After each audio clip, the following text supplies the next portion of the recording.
महाराष्ट्राची फेमस अख्खा मसूर डाळ, ती नॉर्मल डाळसारखी तर बिलकुल लागत नाही. चला तर आपण रेसिपीसाठी सुरुवात करू. मसूर मी 1 ते 1.5 तास भिजू दिले.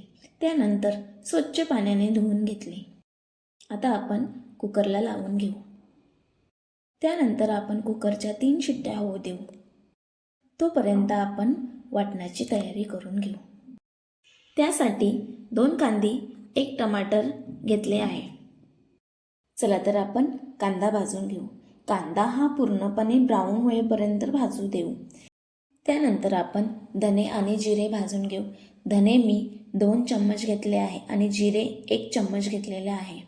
त्यानंतर आपण टमाटर भाजून घेऊ. टमाटर पण आपण बारीक गॅसवरच भाजून घेऊ. मी वाटणामध्ये लसूण वापरलेला नाही आहे. लसूण हा मी ठेचून टाकणार आहे. ठेचून टाकल्याने भाजीची टेस्ट खूप छान लागते. चला तर आपण मिक्सरमधून वाटण काढून घेऊ. मी वाटणामध्ये खोबरं वापरलेलं नाही आहे.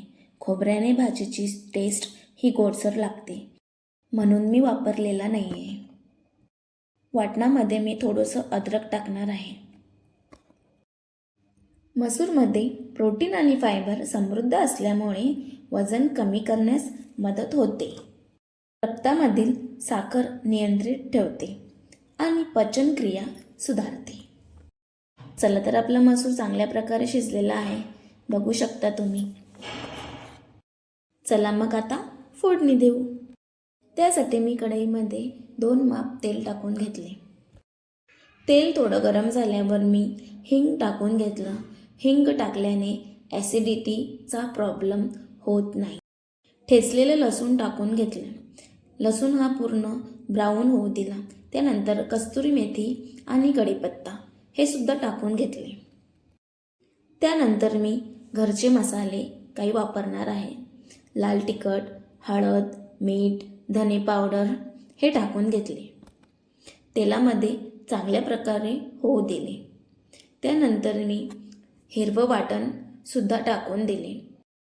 वाटणाला तेल सुटेपर्यंत चांगलं परतून घेऊ आपण.